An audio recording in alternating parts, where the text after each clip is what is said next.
Baik di mana jika kita punya kasus sebuah kolam berbentuk persegi dengan sisi 4 meter, ke tengah-tengah kolam dijatuhkan batu sehingga muncul riak air berbentuk lingkaran. Lingkaran riak air semakin besar dengan jari-jari yang bertambah 10 cm tiap detik gitu ya. Jari-jari lingkaran merupakan fungsi waktu dan dinyatakan dengan persamaan R fungsi T, di mana T adalah waktu dalam satuan detik.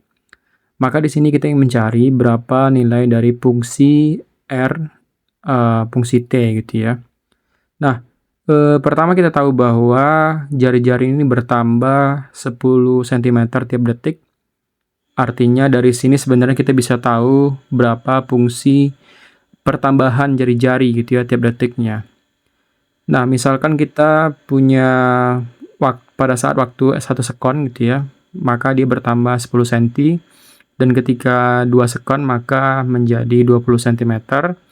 Berikutnya 3 sekon menjadi 30 cm. Dan 4 sekon itu menjadi 40 cm. Dan berikutnya gitu ya. Jadi penambahannya itu sebesar 10 cm tiap detiknya. Nah dari sini sebenarnya kita tahu bahwa penambahan ini berbentuk persamaan linear, di mana konstanta persamaan linear itu adalah 0,1 gitu ya, atau 10 cm dirubah dalam meter. Di sini kita bisa tuliskan R fungsi T dalam cm itu adalah 10T, dan ketika kita rubah menjadi meter itu menjadi 0,1 T gitu ya untuk satuan meter. Maka jawaban yang pas sebenarnya untuk mengisi pertanyaan ini adalah jawaban yang D, 0,1 T.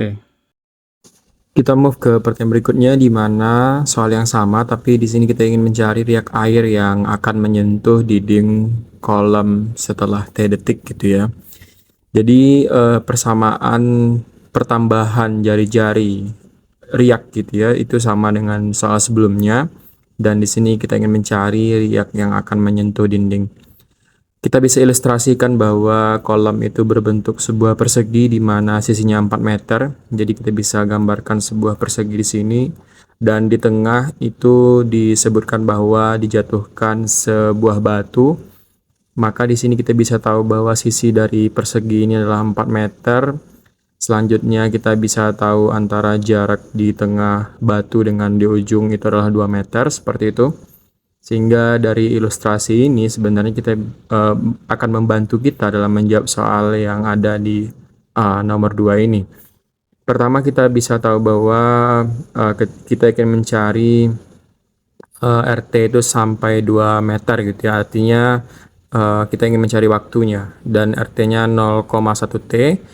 Maka T itu sama dengan 2 per 1 per 10 gitu ya, dan itu sama dengan 2 kali 10 per 1, sehingga kita bisa tahu bahwa jaraknya itu waktunya adalah 20 second untuk mencapai ke dinding kolam.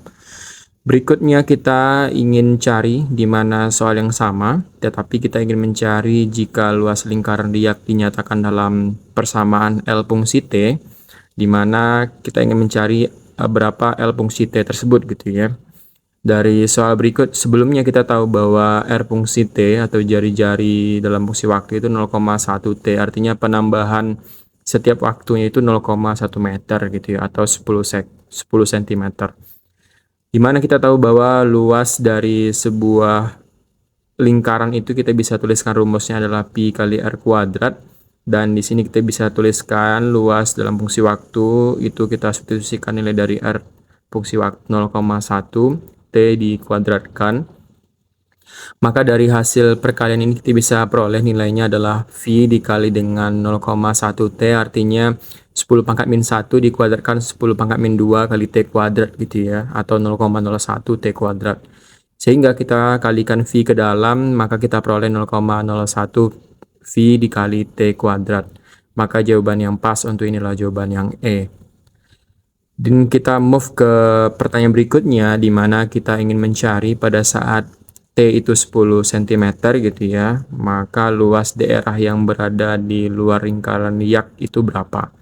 Kita ingin mencari luas daerah yang ada di luar riak, artinya nanti kita punya dua buah bangun datar, di mana yang pertama adalah sebuah persegi atau kolam gitu ya, dengan sisi 4 meter. Dan yang kedua adalah sebuah lingkaran yang dibentuk oleh riak air tersebut. Dan kita tahu bahwa pada saat T 10 cm kita bisa peroleh nilai dari saat tersebut atau jari-jari tersebut adalah 1 meter atau 0,1 dikali 10. Artinya di sini kita bisa peroleh bahwa ketika saat T itu 10 cm, maka luas ataupun jari-jari yang dibentuk itu sepanjang 1 meter gitu ya. Sehingga kita bisa peroleh bahwa luas daerah luar itu tersebut itu sama dengan luas persegi dikurang dengan luas lingkaran gitu yang dibentuk oleh si riak air. Nah, di sini luas persegi kita bisa peroleh dengan rumusan S kuadrat gitu ya, atau sisi kali sisi, atau 4 kali 4 dikurang dengan pi R kuadrat di mana R-nya adalah 1. Dan di sini kita bisa peroleh bahwa luas luar tersebut adalah 16 dikurang dengan V, dan kita bisa lihat opsi yang ada di jawaban ini adalah jawaban yang B yang memenuhinya. Oke, itulah soal tentang riak, dan kita move ke soal yang juga muncul berkaitan dengan pola bilangan ya. Dan soal ini muncul di SNBT 2024, di mana kita punya pola bilangan 3, 13, 4, 8, 16, 9, 18, dan X. Kita ingin mencari nilai X-nya. Kalau kita lihat dia 3 dari 3 ke 13 itu penambahan 10, dan 13 ke 4 itu minus 9. Berikutnya 4 ke 8 itu kali 2, seperti itu. Sementara 8 ke 16 itu adalah plus 8. Berikutnya itu kita tahu 16 ke 9 itu minus 7. Dan 9 ke 8 itu kali 2. Nah, di sini sebenarnya kita bisa peroleh polanya. 10 ke 18 artinya pola bertingkat, dia pengurangan 2. Artinya 8 ke bilangan berikutnya itu pengurangan 2 juga. Itu artinya plus 6 untuk 18 ke bilangan berikutnya gitu ya. Maka di sini kita bisa peroleh bahwa untuk X itu adalah 18 ditambah dengan 6, atau dalam hal ini jawabannya adalah 24 sesuai dengan pola bilangan yang dibentuk. Minus 9, minus 7, kali 2, dan kali 2 untuk yang nilai ujung.